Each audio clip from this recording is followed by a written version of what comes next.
ഈ രണ്ട് കോമ്പിനേഷനിലൂടെ calcium supply ചെയ്തെങ്കിൽ മാത്രമേ നമ്മുടെ ശരീരത്തിന് ഉപയോഗപ്പെടുകയുള്ളൂ. കാൽസ്യം ഗുളിക മാത്രം കഴിക്കുന്നവർ ശ്രദ്ധിക്കണം. കാൽസ്യം ഗുളിക മാത്രം കഴിച്ചത് കൊണ്ട് നമ്മുടെ പ്രശ്നങ്ങൾ മാറില്ല. നമുക്ക് പലപ്പോഴും മുടി കൊഴിച്ചിലും ക്ഷീണവും മസിൽ കയറ്റവും ജോയിൻറ്റ് പെയിൻസും സ്റ്റിഫ്നെസ്, രാവിലെ എഴുന്നേൽക്കാനുള്ള ബുദ്ധിമുട്ടുകൾ ഇതെല്ലാം ഉണ്ടാകും. അതൊന്നുമില്ലാതെ നമുക്ക് ഈസി ആയിട്ട് പോകാനായിട്ട് ഈ ഒരു combination calcium, magnesium, vitamin D combination പ്രോപ്പറായിട്ട് ശരീരത്തിലേക്ക് കിട്ടുവാണെങ്കിൽ, വിറ്റമിൻ ഡി കിട്ടാൻ വേണ്ടി കുറേ ഭക്ഷണം വരി കഴിച്ചിട്ട് യാതൊരു കാര്യമില്ല. Hello everyone, I am doctor Manoj Johnson, lifestyle physician, John Marian hospital, Pala. ഇന്ന് നമ്മൾ ഡിസ്കസ് ചെയ്യാൻ പോകുന്നത് ഒത്തിരിയേറെ ആളുകളിലുള്ള കോമൺ ആയിട്ടുള്ള ഒരു പ്രശ്നം എന്ന് പറയുന്നത് ഈ ജോയിൻറ്റ് പെയിൻസ്. പലയിടത്തായിട്ട് വേദനകൾ പറയുന്നവരുണ്ട്. അപ്പം ഈ എപ്പോഴും നമ്മൾ കോമൺ ആയിട്ട് പോയി ചെക്ക് ചെയ്യുന്നത് കാൽസ്യമാണ്. അപ്പം ജോയിൻസിന് ബുദ്ധിമുട്ട് വരുമ്പോൾ കാൽസ്യം ഗുളിക എടുക്കാൻ പറയും. അതേപോലെ തന്നെ ഒരു പ്രായം കഴിഞ്ഞ സ്ത്രീകൾക്കാണെന്നുണ്ടെങ്കിൽ കാൽസ്യം ഗുളിക എടുക്കാൻ പറയും.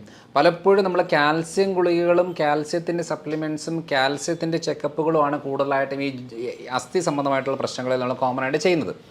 പക്ഷേ അത് നമ്മൾ ലെവലാക്കിയാൽ നമ്മുടെ ഈ ബുദ്ധിമുട്ടുകൾ മാറണം എന്നുള്ളത് നിർബന്ധമില്ല. പലപ്പോഴും സംഭവിക്കുന്നത് കാൽസ്യം ചിലപ്പം വേദനകളുണ്ട്, കാൽസ്യം ചെക്ക് ചെയ്താൽ നോർമലും ആയിരിക്കും. പക്ഷേ ശ്രദ്ധിക്കേണ്ട ഒരു കാര്യം എന്ന് വെച്ചാൽ നമ്മൾ ബ്ലഡ് ചെക്ക് ചെയ്യുമ്പം കാൽസ്യം എന്ന് പറഞ്ഞിട്ട് കാര്യമില്ല. കാരണം നമ്മുടെ ശരീരം അസിഡിക്കായി മാറിക്കൊണ്ടിരിക്കുന്ന സമയത്ത് ബോഡിയുടെ pH ലെവലൊക്കെ ബാലൻസ് ചെയ്യാൻ വേണ്ടിയിട്ട് ഈ ബോണിൽ നിന്നൊക്കെ നമ്മുടെ ശരീരം തന്നെ കാൽസ്യം എടുത്തിട്ട് ബ്ലഡിലേക്ക് ഇട്ടൊന്ന് ബാലൻസ് ചെയ്യാനായിട്ടാണ് കൂടുതൽ സമയം നോക്കുന്നത്. അപ്പം ബ്ലഡ് ചെക്ക് ചെയ്യുമ്പോൾ ഓൾമോസ്റ്റ് ഒക്കെ ഓക്കെ ആയിരിക്കും, പക്ഷേ ബോണൊക്കെ വീക്കായിരിക്കുന്ന കണ്ടീഷനാണ്. അപ്പോൾ എങ്ങനെയാണ് നമ്മളിപ്പോൾ നോക്കുമ്പോൾ കാൽസ്യം എടുത്തു എന്ന് പറഞ്ഞാൽ ഉടനെ ശരീരം കാൽസ്യം വലിച്ചെടുക്കണമെന്ന് ഒരു നിർബന്ധവുമില്ല. കാരണം കാൽസ്യം ശരീരത്തിൽ ഉപയോഗപ്പെടണം എന്നുണ്ടെങ്കിൽ, അസ്ഥികൾക്ക് ഉപയോഗപ്പെടണം എന്നുണ്ടെങ്കിൽ രണ്ട് പ്രധാനപ്പെട്ട പോഷകങ്ങൾ വേറെ വേണം. ഒന്ന് വിറ്റമിൻ ഡിയും ഒന്ന് മഗ്നീഷ്യവും. ഈ രണ്ട് കോമ്പിനേഷനിലൂടെ കാൽസ്യം സപ്ലൈ ചെയ്തെങ്കിൽ മാത്രമേ നമ്മുടെ ശരീരത്തിന് ഉപയോഗപ്പെടുകയുള്ളൂ. അല്ലാതെ നമ്മൾ കാൽസ്യം ഗുളിക കുറേ കഴിച്ചു എന്ന് പറഞ്ഞാൽ വെറുതെ കിഡ്നി സ്റ്റോണും ബോണുകളിലൊക്കെ കാൽസിഫിക്കേഷനൊക്കെ ആയിട്ട് പോകുമല്ലാതെ പ്രത്യേകിച്ച് മെച്ചം നമുക്ക് കിട്ടത്തില്ല. ടെസ്റ്റ് ചെയ്യുമ്പോൾ ഇപ്പോൾ നോർമൽ എന്നൊക്കെ കാണിക്കും എന്നുള്ളതല്ലാതെ പ്രശ്നങ്ങൾ മാറില്ല. അതുകൊണ്ട് കാൽസ്യം ഡെഫിഷ്യൻസി എന്ന് പറയുന്നത് ഭൂരിഭാഗം ആളുകളിൽ ഉള്ള ഒരു കാര്യമാണ്. പക്ഷേ ടെസ്റ്റ് ചെയ്യുമ്പോൾ കാണണമെന്ന് നിർബന്ധമില്ല. അപ്പോൾ എങ്ങനെയാണ് നമ്മളൊരു കാൽസ്യം ഡെഫിഷ്യൻസി അല്ലാതെ അളക്കുന്നത്, ടെസ്റ്റ് ചെയ്യുന്നതല്ലാതെ നമുക്ക് എങ്ങനെയാണ് ഒരു കാൽസ്യം ഡെഫിഷ്യൻസി നമുക്ക് മനസ്സിലാകുന്നത്? വളരെ സിമ്പിളാണ്. ഒന്ന്, നമ്മുടെ പല്ലിന് ഡാമേജ് വരും. പല്ല് എന്താ പറയുക, കേടാകുന്നത്, എനാമൽ പോകുന്നത്, പുളിപ്പ് രസം വരുന്നത്, അങ്ങനെ പല്ലിൻ്റെ കളറ് മാറുന്നത്, പല്ലിൻ്റെ പല രീതിയിലുള്ള ഡാമേജ് കാൽസ്യം ഡെഫിഷ്യൻസിയിൽ ഉണ്ടാകും. അതേപോലെ തന്നെ ഈ നഖമൊക്കെ നമുക്ക് വിണ്ട് കീറി ഇങ്ങനെ പൊട്ടിപ്പോകുന്ന ഒരു രീതി വരുന്നതും കാൽസ്യം ഡെഫിഷ്യൻസിയാണ്. അതേപോലെ തന്നെ ഈ മസിൽ കയറ്റം, അവിടെ ഇവിടെയൊക്കെ ആയിട്ട് മസിൽ പിടുത്തമാണ്. തിരിഞ്ഞ് കിടന്നാൽ മസിൽ പിടിക്കും, സ്ട്രൈറ്റ് കിടന്നാൽ മസിൽ പിടിക്കും, അങ്ങനെ പല കാര്യങ്ങളിൽ മസിൽ പിടുത്തം പ്രശ്നങ്ങൾ ഉണ്ടാകുന്നതും കാൽസ്യം ഡെഫിഷ്യൻസിയുടെ ഭാഗമാണ്. കോൺസെൻട്രേഷൻ കിട്ടാത്ത സാഹചര്യങ്ങളിലും കാൽസ്യം വളരെ ഇമ്പോർട്ടൻ്റ് ആണ്. അതേപോലെ BP വേരിയേഷൻ വരുന്നത് കാൽസ്യത്തിൻ്റെ വേരിയേഷൻ കൊണ്ടാണ്. അതേപോലെ തന്നെ ഹാർട്ട് ബീറ്റിൽ വേരിയേഷൻ വരുന്നത് ഈ കാൽസ്യത്തിൻ്റെ വേരിയേഷൻ കൊണ്ടാണ്. അപ്പം മസിൽസ്, ബോൺസ്, നമ്മുടെ തിങ്കിങ് പ്രോസസ്സ്, അതേപോലെ തന്നെ നഖം, പല്ല്, ഈ പല കാര്യങ്ങളുടെ, അതേപോലെ ജോയിൻസിനെല്ലാം സ്റ്റിഫ്നെസ്, വേദനകൾ, ഇതെല്ലാം വരുന്നത് കാൽസ്യം ഡെഫിഷ്യൻസി കൊണ്ടാണ്. അപ്പോൾ കാൽസ്യം ഡെഫിഷ്യൻസി എന്ന് പറഞ്ഞിട്ട് കാൽസ്യം ഗുളിക കഴിച്ചിട്ട് യാതൊരു കാര്യമില്ല. കാരണം കാൽസ്യം മാത്രമല്ല ശരീരത്തിന് ഉപയോഗപ്പെടുത്തുന്നത്, അത് കാൽസ്യത്തിന് കൂടെ വിറ്റമിൻ ഡി, മഗ്നീഷ്യം, ഇത് വളരെ ഇമ്പോർട്ടൻ്റ് ആണ്. ഇപ്പോൾ വിറ്റമിൻ ഡി എന്ന് പറയുന്നത് നമുക്ക് കുറഞ്ഞു എന്ന് എങ്ങനെ അറിയും? അതും ഇതേപോലെ തന്നെ പല്ല്, നഖം, ജോയിൻസ്, വേദനകൾ. പക്ഷേ അതിനെക്കാട്ടിലും ഏറ്റവും കൂടുതൽ പ്രശ്നം കാണിക്കുന്നത് മുടി കൊഴിച്ചിൽ, മറവി. ഈ മുടി കൊഴിച്ചിൽ, മറവി, കാലുകഴപ്പ്, വേദനകൾ എന്ന് പറയുന്നത് വൈറ്റമിൻ ഡി ഡെഫിഷ്യൻസിയാണ്. അപ്പോൾ ഈ സെയിം സാധനം മസിൽസിന് ഏറ്റവും കൂടുതൽ വേദനകൾ, നീർക്കെട്ട്, ഫൈബ്രോമയാൽജിയ കണ്ടീഷന്, ടയർഡ്നെസ് ഒക്കെ വരുന്നത് മഗ്നീഷ്യം ഡെഫിഷ്യൻസിയാണ്. അപ്പോൾ ഇത് മൂന്നും കമ്പൈൻഡ് ആണ്. അതുകൊണ്ട് കാൽസ്യം ഗുളിക മാത്രം കഴിക്കുന്നവർ ശ്രദ്ധിക്കണം. കാൽസ്യം ഗുളിക മാത്രം കഴിച്ചത് കൊണ്ട് നമ്മുടെ പ്രശ്നങ്ങൾ മാറില്ല. പിന്നെ കാൽസ്യം ഗുളിക നമുക്ക് ആവശ്യമാണ്. അത് ഡെയിലി ഡോസിലെ കാൽസ്യം ഗുളിക എടുക്കാതിരിക്കുന്നതാണ് ഏറ്റവും നല്ലത്. നാച്ചുറൽ സോഴ്സിലെ കാൽസ്യം എടുക്കുന്നതാണ് ഏറ്റവും നല്ലത്. നമുക്ക് പൊതുവേ നാച്ചുറൽ സോഴ്സിൽ എല്ലാവരും പറയുന്നൊരു കാര്യം എന്ന് പറയുന്നത് പാലാണല്ലോ പൊതുവേ കാൽസ്യം റിച്ച് ഫുഡ് എന്ന് പറയുന്നത്. പക്ഷേ പാല് സ്കിൻ പ്രശ്നമുള്ളവർക്ക് പാല് പറ്റത്തില്ല. വയറിൻ്റെ ഗ്യാസ്, ബ്ലോട്ടിങ്, നെഞ്ചരിച്ചിൽ, മലബന്ധ പ്രശ്നങ്ങൾ അല്ലെങ്കിൽ ലൂസ് മോഷൻ പ്രശ്നങ്ങളുള്ളവർക്കും, അതായത് വയറ് സംബന്ധമായിട്ട് പ്രശ്നമുള്ളവർക്കും പാല് പറ്റത്തില്ല. തൈറോയ്ഡ് പ്രശ്നമുള്ളവർക്കും പാല് പറ്റത്തില്ല. അപ്പോൾ ഈ 3 കാറ്റഗറിയിലുള്ള ആളുകൾക്ക് പാല് എടുത്തു കഴിഞ്ഞാൽ പാലിൻ്റെ കാൽസ്യം ശരീരത്തിൽ ഉപയോഗപ്പെടുത്തും ഓക്കെയാണ്. പക്ഷേ പാലിലുള്ള പ്രോട്ടീന്, കേസിൻ എന്ന് പറയുന്ന പ്രോട്ടീൻ, അതേപോലെ തന്നെ ലാക്ടോസ് എന്ന് പറയുന്ന കാർബോഹൈഡ്രേറ്റ്, ഇതെല്ലാം ഈ ഡാമേജ് കൂടുതൽ വരുത്തും. തൈറോയിഡ്, സ്കിന്നിന്, ഇൻറ്റസ്റ്റൈൻ പ്രശ്നമുള്ളവർക്ക് പാല് പാടില്ല. അപ്പോൾ നമ്മളാലേക്കും ദൈവമേ എനിക്ക് ഒന്നാം സ്കിന്നിൻ്റെ പ്രശ്നമുണ്ട്, അല്ലെങ്കിൽ വയറ്റിൽ പ്രശ്നമുണ്ട്, അല്ലെങ്കിൽ തൈറോയിഡ് ഉണ്ട്. ഇത് മൂന്നും ഒരു അമ്മ പറ്റ മക്കളാണ്. കാരണം ഒരെണ്ണമായിട്ട് വരുന്നത് വളരെ കുറവാണ്. ഒരെണ്ണം വന്നാൽ അടുത്തത് വന്നാൽ അടുത്തത്, മൂന്നും കോമൺ ആയിട്ടാണ് വരുന്നത്. അപ്പോൾ അങ്ങനെ വരുമ്പം പാലെന്ന് പറഞ്ഞൊരു ഓപ്ഷൻ അവർക്ക് കഴിക്കാൻ പറ്റില്ലല്ലോ. അല്ലാത്തവർക്ക് കഴിക്കാം, കുഴപ്പമൊന്നുമില്ല. പാലെന്ന് പറഞ്ഞ ഓപ്ഷൻ കഴിക്കാൻ പറ്റാത്തവർക്ക് എന്ത് ചെയ്യണം? വേറെ ഓപ്ഷൻ ഉണ്ട്. ലാക്ടോസ് ഇൻടോളറൻസ് സിവിയർ ആയിട്ടുള്ളവർക്ക് തൈരോ എണ്ണയോ അതൊന്നും പറ്റത്തില്ല. പക്ഷേ അതൊക്കെ ഒരു കുറവ് 10% ആളുകൾക്കേ ഉള്ളൂ. ബാക്കി 90% ആളുകൾക്കും പാല് നല്ലതല്ല. പക്ഷേ തൈര് കഴിക്കാം, മോര് കഴിക്കാം, വെണ്ണ, നെയ്യ്, പനീർ, ആ സാധനങ്ങളെല്ലാം നമുക്ക് കഴിക്കാം കാൽസ്യത്തിൻ്റെ സോഴ്സുകളായിട്ട്. ഇനി മുട്ടയുടെ വെള്ള നല്ലൊരു കാൽസ്യം സോഴ്സാണ്. അതേപോലെ തന്നെ മുത്താരി, റാഗി, മില്ലറ്റിൽ വരുന്നത് അതും നല്ലൊരു കാൽസ്യം സോഴ്സാണ്. ഈ ചെറിയ മീനുകൾ മുള്ളോടുകൂടി കഴിക്കുന്നതും അതും നല്ലൊരു കാൽസ്യം സോഴ്സാണ്.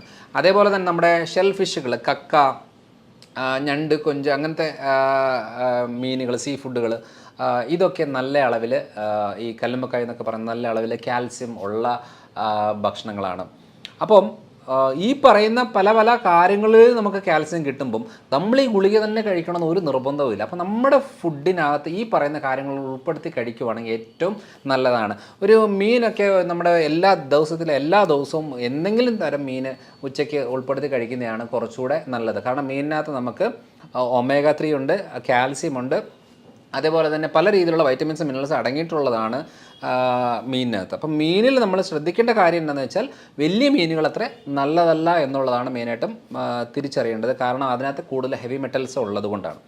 അപ്പം കാൽസ്യം ആയിട്ടുള്ള കാര്യങ്ങൾ നമ്മൾ കഴിച്ചിട്ടും വീണ്ടും ഈ പ്രശ്നമുണ്ട് എന്നുണ്ടെങ്കിൽ കാൽസ്യം ഭക്ഷണം കഴിക്കുന്നതിൻ്റെ കൂടെ തന്നെ വിറ്റമിൻ ഡിയും സപ്ലൈ ചെയ്യണം. വിറ്റമിൻ ഡി നമ്മൾ എങ്ങനെയാണ് നോക്കുന്നതെന്ന് വെച്ചാൽ സാധാരണ രീതിയിൽ നമ്മൾ മെഡിസിൻ എടുക്കുന്നവർക്കോ സപ്ലിമെൻ്റ് എടുക്കുന്നവർക്കോ അതല്ലെങ്കിൽ ഫുഡിൽ നമുക്ക് അധികം കിട്ടത്തില്ല. ഈ മെഡിസിനും സപ്ലിമെൻറ്റും എടുത്തവർക്കും അല്ലെങ്കിൽ കൂടുതൽ വെയിലത്ത് നിൽക്കുന്ന ആളുകൾക്ക് വലിയ കുഴപ്പമില്ലാത്ത രീതിയിൽ വിറ്റമിൻ ഡി കിടക്കും. പക്ഷേ അല്ലാത്ത എല്ലാ ആളുകൾക്കും വിറ്റമിൻ ഡി കുറവായിരിക്കും. അപ്പം 100 വരെയാണ് അളവ് വെക്കുന്നതെങ്കിൽ 30 to 100 ആണ് നോർമൽ. 30 തൊട്ട് 100 വരെയാണ് നോർമൽ റേഞ്ച്. പല ആളുകളുടെയും 0 വരുന്നവരുണ്ട്, 5 ഉണ്ട്, 10 ഉണ്ട്, 13 ഉണ്ട്, 20, അങ്ങനെ രീതിയിലുള്ള വളരെ ലോ ആയിട്ട് കിടക്കുന്ന കണ്ടീഷൻ ഉള്ളവരുണ്ട്. അപ്പോൾ അങ്ങനെയുള്ളവർ എന്ത് ചെയ്യണം?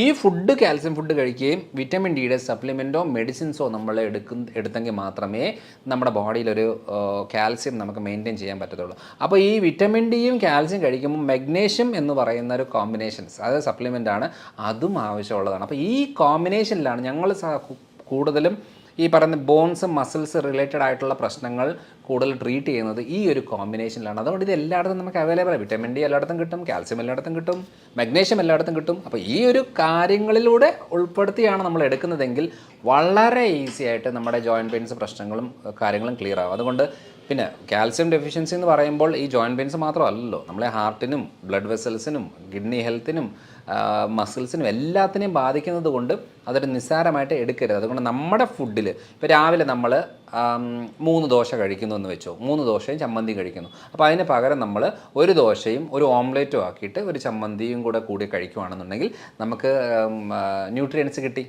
ദോശ മാത്രം കഴിച്ചാൽ നമുക്ക് ആ പോഷകം കിട്ടത്തില്ല. ഉച്ചയ്ക്കാണെന്നുണ്ടെങ്കിൽ ചോറ്, കറികൾ കൂടെ കുറച്ച് ഒരു മീനോ ചെറിയ മീനുകളോ അല്ലെങ്കിൽ കക്ക, ആ ഒരു രീതിയിലുള്ള ഷെൽ ഫിഷുകളോ അങ്ങനെ എന്തെങ്കിലും സീ ഫുഡുകളോട് ഉൾപ്പെടുത്തുകയാണെന്നുണ്ടെങ്കിൽ നമുക്കത് കിട്ടി. ഇപ്പോൾ രാത്രി വേണമെന്നുണ്ടെങ്കിൽ നമുക്ക് റാഗി, മുത്താരി എന്തെങ്കിലും ഉൾപ്പെടുത്തിക്കൊണ്ട് നമുക്ക് കഴിക്കാം.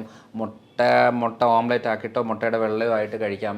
അതെല്ലാം നമുക്ക് ഉപയോഗപ്പെടുന്ന ഒരു കാര്യമാണ്. പിന്നെ സൂപ്പുകൾ ഏറ്റവും നല്ലതാണ്. ഈ മട്ടൻ സൂപ്പ്, ചിക്കൻ സൂപ്പ്, അങ്ങനത്തെ സൂപ്പുകൾ നമുക്ക് ഏറ്റവും കൂടുതൽ ശരീരത്തിന് പോഷകം കിട്ടുന്നതാണ്. അതിനകത്ത് ഏറ്റവും കൂടുതൽ കാൽസ്യവും മഗ്നീഷ്യവും ഫോസ്ഫറസും പൊട്ടാഷ്യം എല്ലാം നല്ല അളവിൽ കിട്ടുന്നത് കൊണ്ട് ആ ഒരു രീതി നല്ലതാണ്. ഇനിയിപ്പോൾ മഷ്റൂം ആയാലും പനീറായാലും വെജിറ്റേറിയൻസിൽ അത് ഉൾപ്പെടുത്തിക്കൊണ്ട് കഴിക്കുന്നത് ഏറ്റവും നല്ലതാണ്. അപ്പോൾ ഈ ഒരു രീതിയിലുള്ള ബാലൻസ് ചെയ്ത് പോവുകയാണെങ്കിൽ നമ്മുടെ ഹെൽത്ത്, അതായത് നമ്മൾ കാണുമ്പോൾ ആരോഗ്യമൊക്കെ കാണുമെങ്കിലും നമുക്ക് പലപ്പോഴും മുടി കൊഴിച്ചിലും ക്ഷീണവും മസിൽ കയറ്റവും ജോയിൻറ്റ് പെയിൻസും സ്റ്റിഫ്നെസ്, രാവിലെ എഴുന്നേൽക്കാനുള്ള ബുദ്ധിമുട്ടുകൾ ഇതെല്ലാം ഉണ്ടാകും. അതൊന്നുമില്ലാതെ നമുക്ക് ഈസി ആയിട്ട് പോകാനായിട്ട് ഈ ഒരു combination calcium, magnesium, vitamin D combination പ്രോപ്പറായിട്ട് ശരീരത്തിലേക്ക് കിട്ടുവാണെങ്കിൽ, വിറ്റമിൻ ഡി സപ്ലിമെൻറ്റും മെഡിസിനും അല്ലാതെ സൂര്യപ്രകാശത്തിലാണുള്ളത്. ഭക്ഷണത്തിൽ അധികം കിട്ടത്തില്ല. അതുകൊണ്ട് വിറ്റമിൻ ഡി കിട്ടാൻ വേണ്ടി കുറേ ഭക്ഷണം വരി കഴിച്ചിട്ട് യാതൊരു കാര്യമില്ല. സൂര്യപ്രകാശത്തിൽ ആര് പോകണം ആര് പോകരുതെന്ന് വളരെ ഇമ്പോർട്ടൻറ്റാണ്. തൈറോയ്ഡ് പ്രശ്നമുള്ളവർ, വയറ്റിലെ പ്രശ്നമുള്ളവർ, സ്കിൻ സെൻസിറ്റീവ് ഉള്ളവരൊന്നും വെയിലത്ത് പോകരുത്. കാരണം വെയിലത്ത് സ്കിന്നിന് വന്നാൽ സ്കിൻ ഡാമേജ് ആകും. അപ്പോൾ അതുകൊണ്ട് ശ്രദ്ധിക്കേണ്ട കാര്യം എന്താണെന്ന് വെച്ചാൽ വിറ്റമിൻ ഡിക്ക് ഏറ്റവും സേഫ് ആയിട്ടുള്ളത് സപ്ലിമെൻ്റാണ്. ഇനി ഹെൽത്തി ആയിട്ടുള്ള ആൾക്കാർക്കാണ് മെയിനായിട്ടും സൺലൈറ്റ് എക്സ്പോസ് ചെയ്യാനായിട്ട് നമ്മൾ റെക്കമെൻഡ് ചെയ്യുന്നത്. അപ്പോൾ ഈ ഒരു കോമ്പിനേഷനിൽ ശരീരത്തിലേക്ക് സപ്ലൈ ചെയ്യണമെന്നുണ്ടെങ്കിൽ നമുക്ക് ഭൂരിഭാഗം ബുദ്ധിമുട്ടുകളില്ലാതെ നമുക്ക് ലൈഫ് ലീഡ് ചെയ്യാൻ പറ്റും. അപ്പോൾ അടുത്തൊരു വീഡിയോ ആയിട്ട് വരാം. ബൈ.